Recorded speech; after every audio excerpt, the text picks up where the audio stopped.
Inicialmente quisiera acotar que vamos a ver PowerPoint. Una. El Señor siempre anheló un lugar para morar. Y en el corazón de Dios,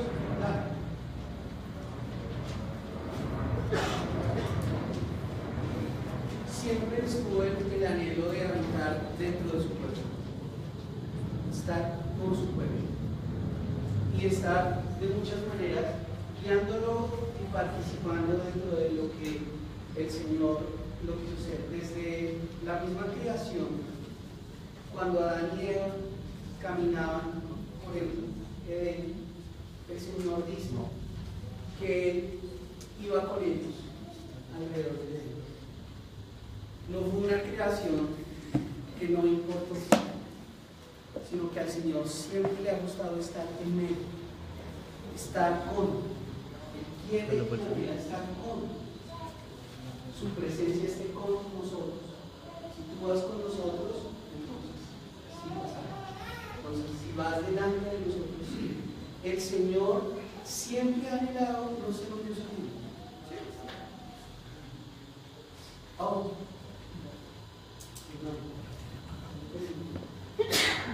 Siempre el Señor ha anhelado estar, sí Señor. Siempre el Señor ha anhelado estar cerca, estar cercano, estar ahí con el hombre. Imagínese usted por un momento estar usted en el Edén, caminando en medio de los dinosaurios. ¿Sí? Imagínese Jurassic Park. Ahorita que estuve en Jurassic Park, siempre recuerdo eso. Y es que el Señor anhelaba estar ahí conmigo. Y cuando uno mira esa belleza de la majestuosidad de una creación tan tremenda, el Señor tuvo mucha misericordia en crearnos y además de querer estar con nosotros. Note que no dice, y entonces el Señor estuvo con el gorila.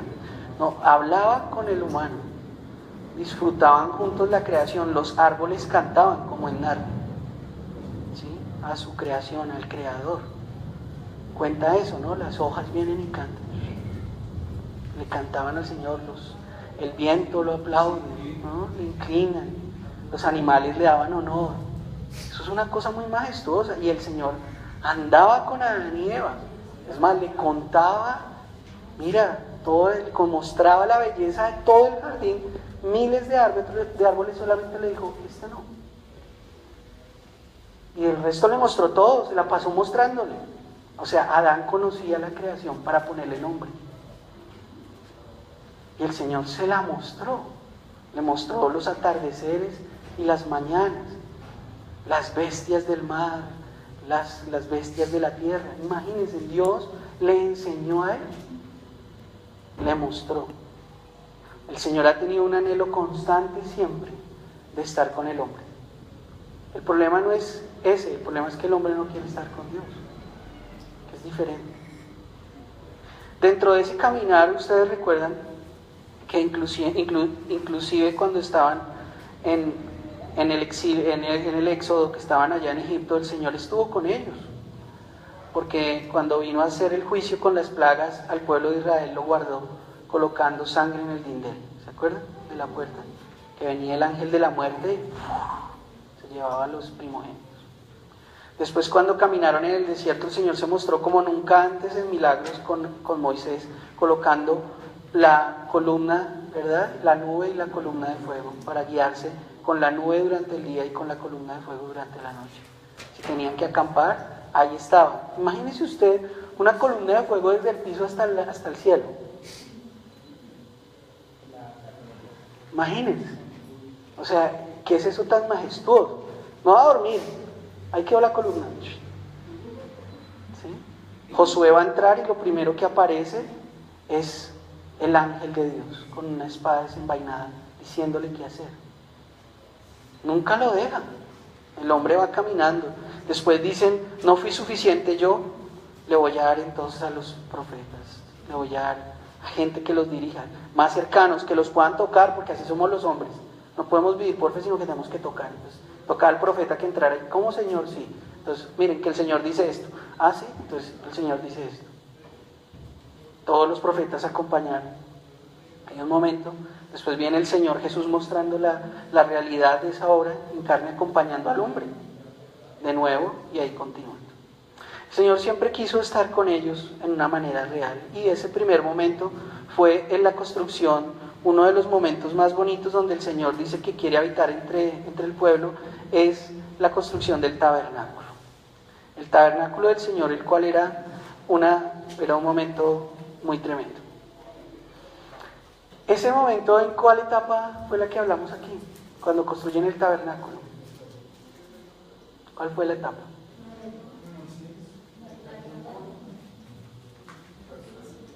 ¿Cuál etapa? El Éxodo.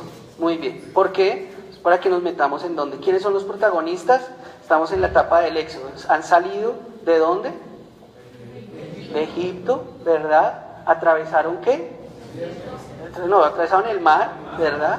¿Recuerdan que les conté que cuando uno sale de Egipto, cuando va a salir a atravesar allí el mar, solamente hay unas inclinaciones porque es una zona rocosa donde no se puede volver? Solamente se puede ir y no se puede volver, porque atrás estaba ¿quiénes? Los carros del faraón, y ahí estaba el mar y estaba una playa. No hay playas grandes, solo hay para que cupieran 2 millones de personas. ¿Está bien dicho que cupieran? Es una playa inmensa, que es el único lugar en toda esa área, porque esa es una área rocosa. Solamente ahí hay una playa y ahí es un lugar para que pudieran caber 2 millones de personas. Y él en fe, Moisés pide que se abra el mar, y esa es la única área en todo ese mar, en todo ese recorrido, en ese recorrido del mar Rojo, que es donde hay no lo sabían obviamente, hoy en día lo saben por los satélites, como lo dije el día de la clase, que es donde hay un hundimiento y se levanta, y ahí hay un camino debajo del mar, que nunca conoció obviamente Moisés, pero los satélites hoy en día lo muestran, que hay 2 situaciones cóncavas donde suben y hay un lugar donde unen los 2 lados y pasan a Jordania. Entonces ahí están y entran al sector de Jordania y empiezan a caminar en el desierto. Y en el desierto, ¿cuántos años duran? 40 años. 40 años que hubieran sido solamente 400 kilómetros caminando si hubieran ido y no hubieran sido desobedientes, y cogen hacia el sur y dan una vuelta casi hasta Egipto y dan digamos paralelo, dan una vuelta y se devuelven y finalmente llegan al punto. El punto era, digamos, aquí en la playa, atravesaron, ir acá y ahí llegaban a la tierra de Canaán. Pero fueron al sur y dieron una vuelta y estuvieron dando vueltas y dando vueltas y dando vueltas por 40 años. Han podido llegar muy rápido. Se habían llegado seguro, 40 días y no 40 años. En ese proceso, el Señor quiere estar con ellos. ¿Y construyen qué? A los israelitas construyen un tabernáculo.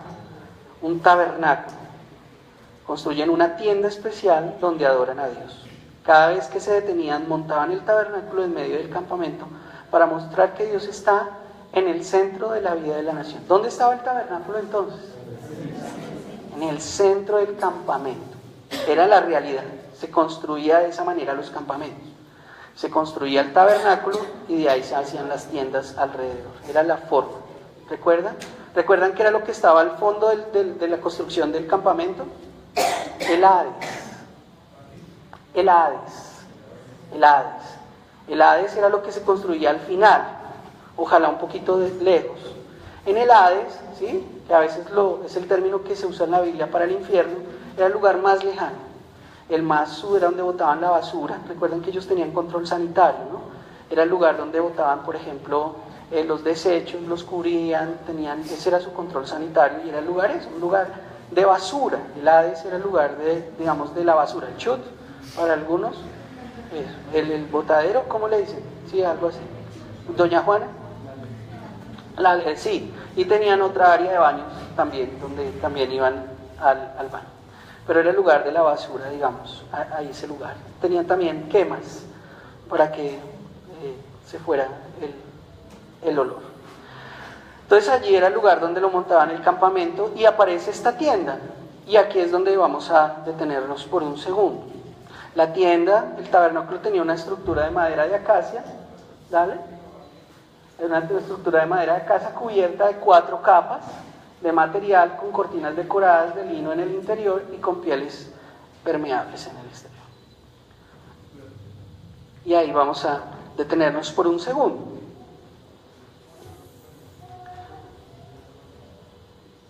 Como lo vieron en el video, habían 3 partes, ¿verdad?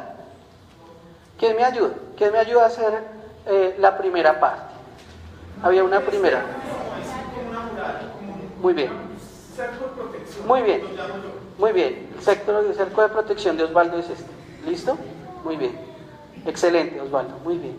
Eso tenía 45 metros. 45 metros por 22.5. Esto tenía 45 metros por 22.5. Era la forma como lo organizaban. Tenía 3 partes adicionales, que ¿cuáles eran? Como dijo muy bien Osvaldo, un lugar interior y un lugar exterior. En el lugar teníamos las 3 divisiones. ¿Cuál era las 2 interiores? ¿Cuáles eran? El lugar santísimo. Muy bien. Magnífico. Teníamos un lugar interior, que era el lugar santo y el lugar santísimo. El más al fondo era el lugar santísimo, obviamente. Claro. Entonces, teníamos allí este lugar santísimo, o el ancho de esto era más o menos de 6 metros. Este ancho, ¿sí? Y tenía de largo 15 metros. 6 metros de ancho es como ¿cuánto, compa? 6 pasos. ¿Sí? ¿Esto no tiene 6 metros, compa? 9 metros. Ok, 6 metros sería como Livita, como de aquí a acá, más o menos. Yo no sé mucho. 6 metros como de allá acá, Livita. 6 metros. Un poquito, como de acá. Contra la pared, pastor. Ok, miren, ese era el ancho de todo el interior, de la carpa interior. ¿Me hago entender? Para que se imaginen, digamos, que ustedes imaginen que es este bloque de sillas y un poquitico más ancho. Ese era el ancho. Y el tabernáculo, digamos, tenía como el ancho de esta iglesia un poquito más, ¿verdad? Un poquito más, compita. Entonces, miren, nosotros estamos hasta en eso bíblicamente, estamos, el TF está hasta en eso, está en eso. Miren, eso, casi le pegamos. Entonces, como teníamos más o menos ese ancho, teníamos entonces el lugar, aquí estaba el lugar santísimo, ¿verdad? Y el lugar santo. Y estos eran lo que llamamos nosotros los atrios, ¿sí? O el lugar exterior, que eran los atrios. ¿Estamos hasta ahí? ¿Está bien? ¿Estamos bien hasta ahí? Como el atrio, más o menos. Listo. Es que esto lo vamos a mirar, porque cuando entremos a mirar la casa de Dios, o lo que llamamos, la Biblia llama la casa de Dios, que es el templo de Salomón, pues vamos a ver lo salvaje que era el templo de Salomón a comparación de esto. Entonces, ¿estamos hasta ahí? ¿Estamos bien hasta ahí? Continuemos. Dice, dentro de la tienda habían 2 estancias, la estancia menor, más interior, que era el lugar santísimo, donde solo entraba el sumo sacerdote, y solo entraba el sumo sacerdote una sola vez al año. Allí estaba el arco del pacto, y contenía las tablas de los 10 mandamientos, una vasija de maná y la vara de Aarón. ¿Listo? Tenemos un primer momento, y es, hay algo que está en el lugar interior, que es ¿qué? ¿Qué está en el lugar interior, en el Santísimo? El arca. Muy bien, el arca. Acá está el arca. Recuerde que todo esto siempre estaba relleno de incienso. Siempre. El humo, siempre había humo, mejor dicho. Había siempre humo, siempre. Porque era la responsabilidad de todos los días el sacerdote entrar hasta el lugar santo y poner el incienso, para que este lugar estuviera la fragancia. Y eso es algo muy para nosotros. Todos los días tenemos que ir a colocar incienso al Señor para que tengamos la fragancia de Dios, ¿sí? La adoración, siempre tiene que haber eso. Entonces, como yo empecé ahí dentro del arca que había, lo vimos en Rescatando el Arca Perdida, en busca del Arca Perdida de Indiana Jones. de Indiana Jones. ¿Qué buscaba Indiana Jones? Muy bien, los 10 mandamientos. Los 10 mandamientos. No, eran tablas. Recuerdan que eran, inicialmente fue piedras. Recuerdan que lo miramos en las primeras clases, las formas de escritura en esa época había piedra. Entonces labraban la piedra, recuerden, con un aguzaban la piedra y guardaban ahí. Lo otro era, ¿qué era? La vara de Aarón que había reverdecido, muy bien, una forma del milagro. Muy bien, reverdeció la vara, la aparición del sacerdocio, ¿no? Y además de eso el maná que mostraba, ¿en medio de qué? Del desierto. ¿Y en medio de qué más? Muy bien.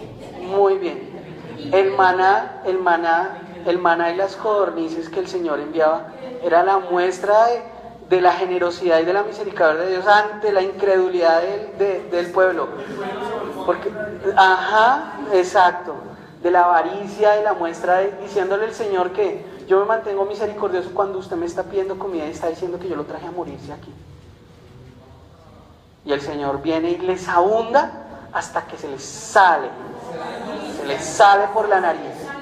Le dice, mire, yo tengo tanta misericordia que se le va a salir por la nariz. Se le salía por la nariz. Soy tan abundante. ¿Usted piensa que yo lo saqué de Egipto a venirlo a matar acá? Coman, traguen hasta que se les salga. Porque usted vive únicamente por el vientre. Usted vive solamente por tragar, por comer. Así usted, una mentalidad esclava, vive solo para eso, para tragar. Y el Señor le dice, mire, voy a dejar una muestra de mi misericordia en medio de su necedad.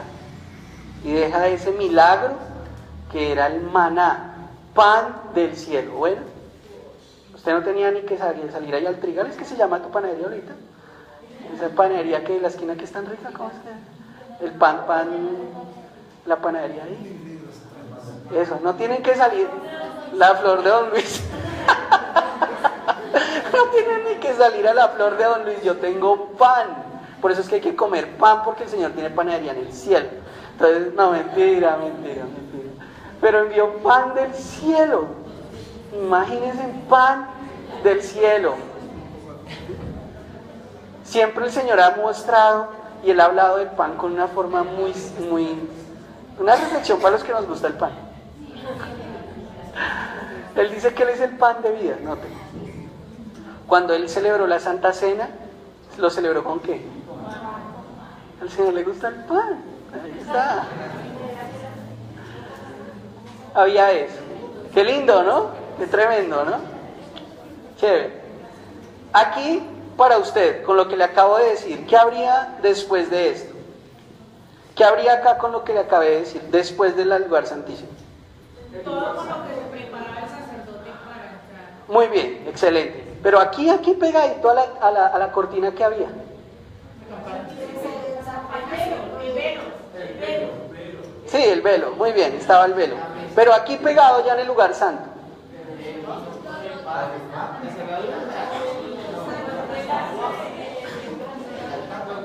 Ya lo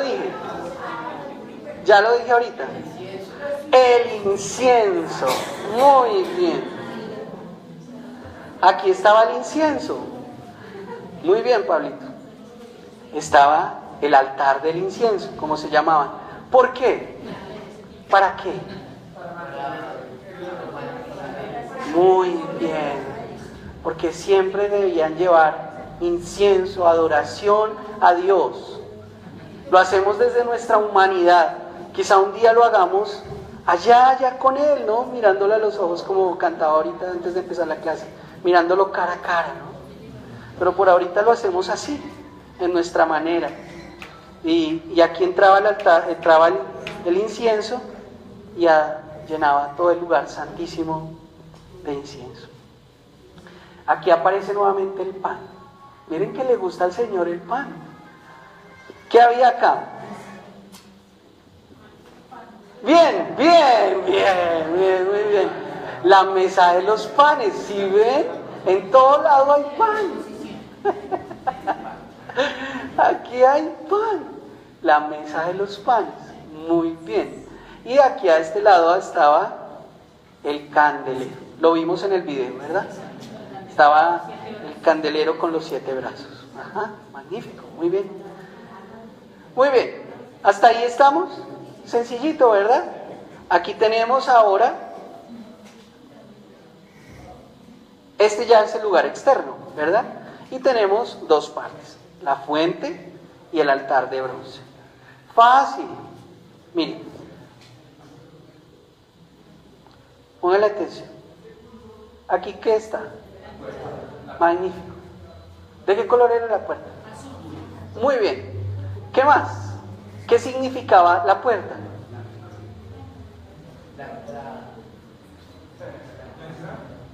Muy bien. La puerta significa la entrada. Muy bien, bien, Osvaldo. No, está bien, no está mal. ¿Privacidad? Bueno, sí, puede ser. ¿Quién es la puerta? Jesús.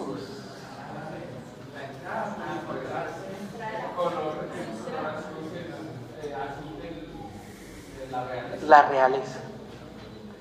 Pasan porque nadie entra al tabernáculo sino por la puerta.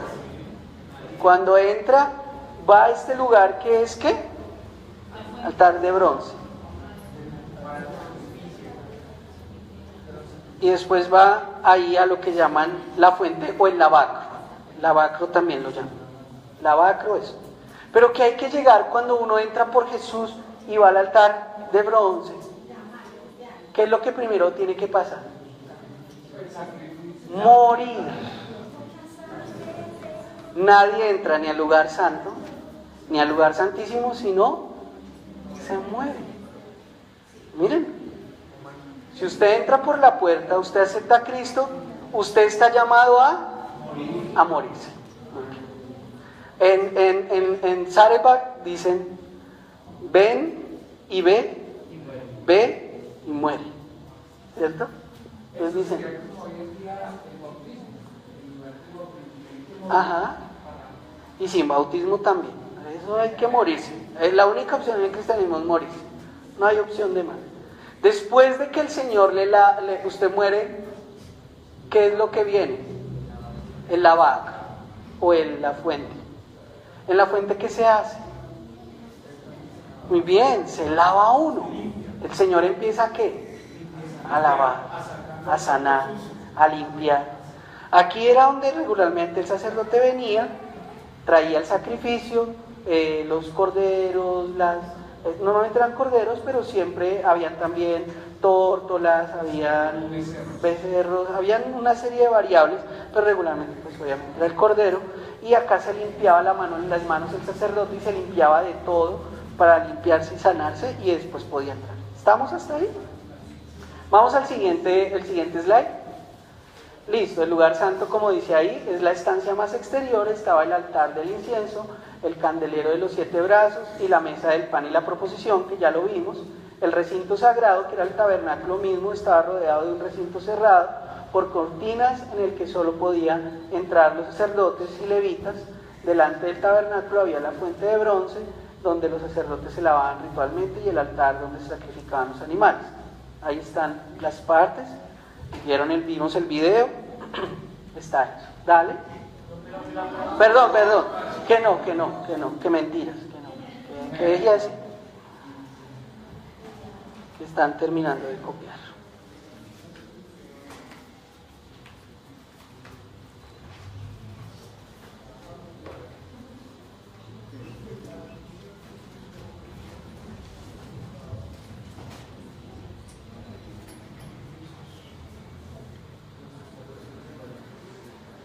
Listo.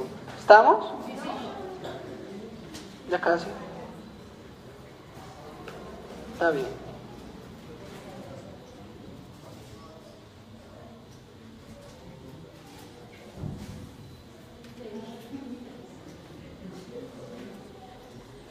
¿Listos? Vamos a ver entonces. Listo. Vamos a ver entonces el otro video, por favor, Julio. Gracias.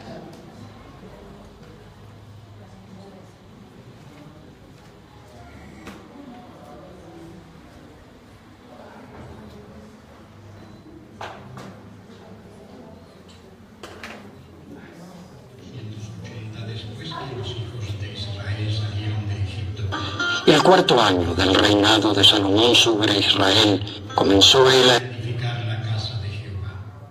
Y la casa que el rey Salomón edificó a Jehová tenía 60 codos de largo y 20 de ancho y 30 codos de alto. Y el pórtico delante del templo de la casa tenía 20 codos de largo según la anchura de la casa, y su ancho delante de la casa era de 10 codos.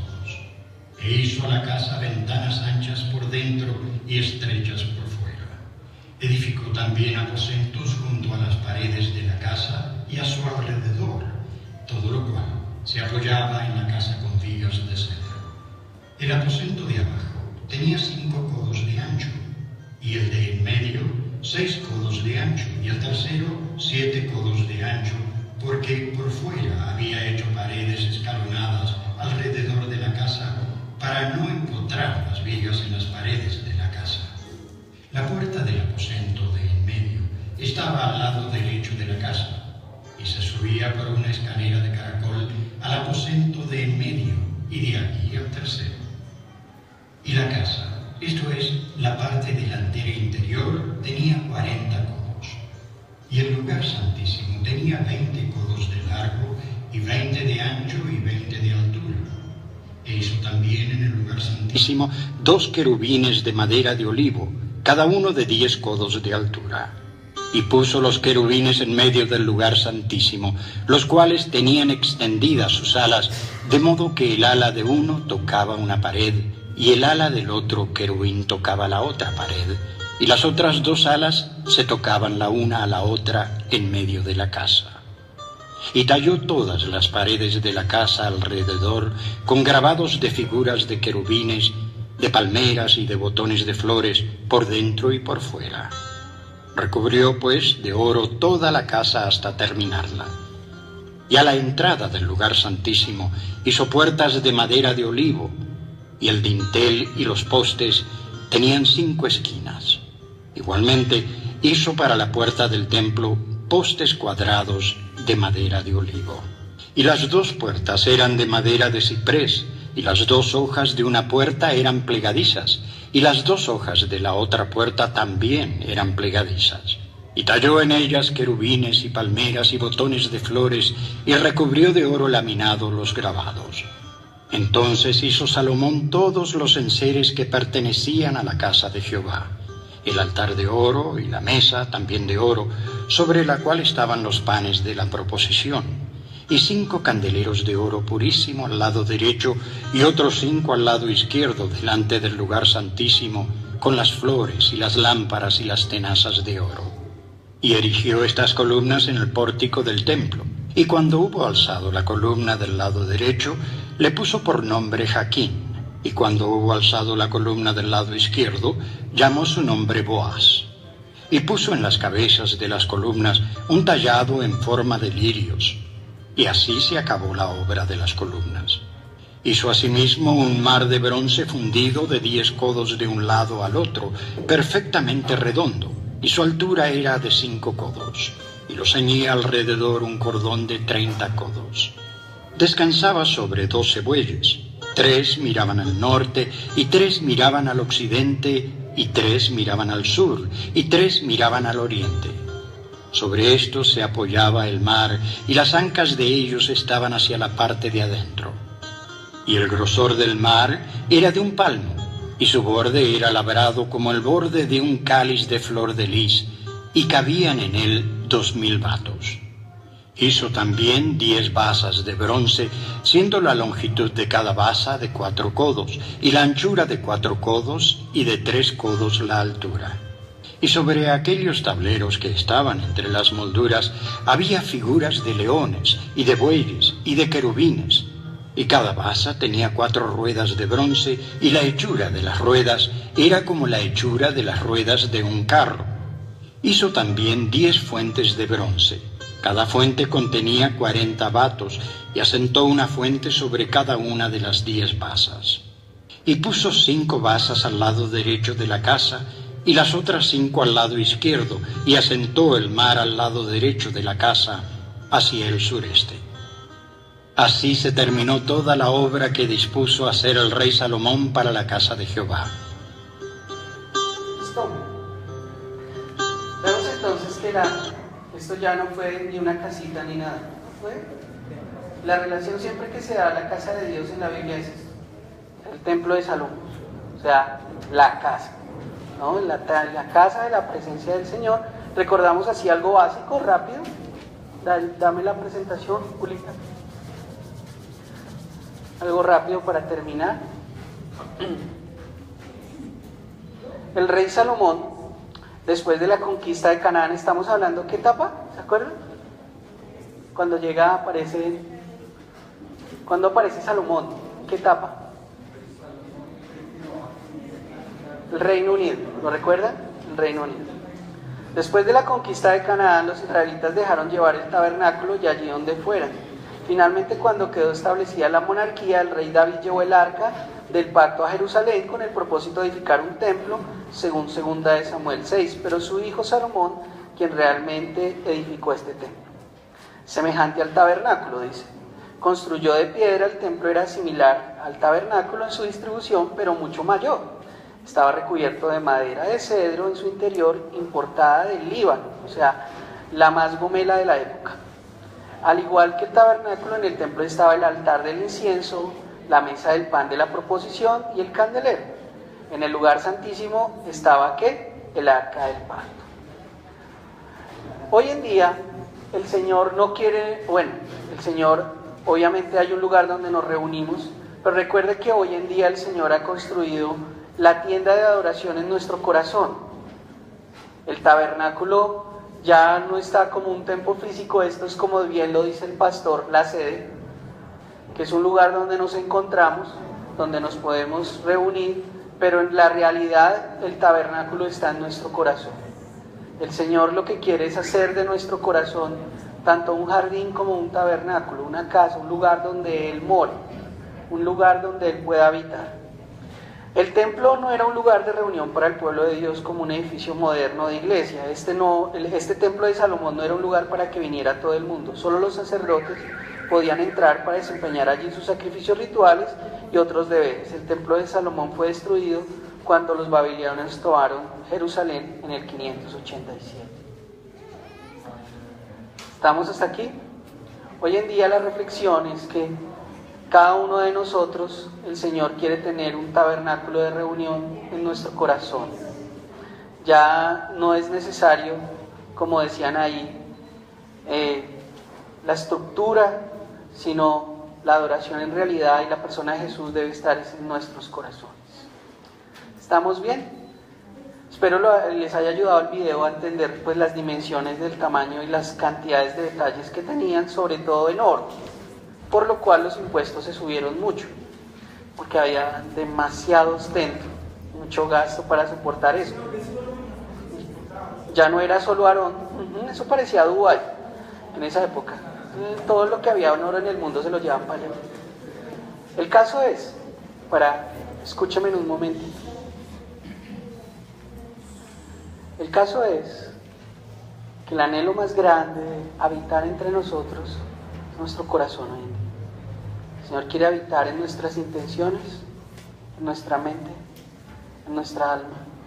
Él quiere acompañarnos y estar con nosotros en cada cosa. Siempre ha sido su anhelo, no ha cambiado. Siempre ha sido su intención. En nuestros quehaceres, en nuestro trabajo, en nuestras cosas. El lugar de su presencia está acá, no en la Castellana. Está acá, en el corazón. La intención de Dios siempre fue esa, que hubiera en nuestro corazón, Él pudiera habitar. 2 instrucciones rápidas. Número 1, deben entregarme los trabajos. Número 2, los que no entregaron los trabajos les voy a dar esta semana y ya. pero les voy a descontar medio punto o depende cómo les vaya, les voy a descontar. Número 2, las personas que no asistieron y quieren presentar un trabajo a la jornada de estudio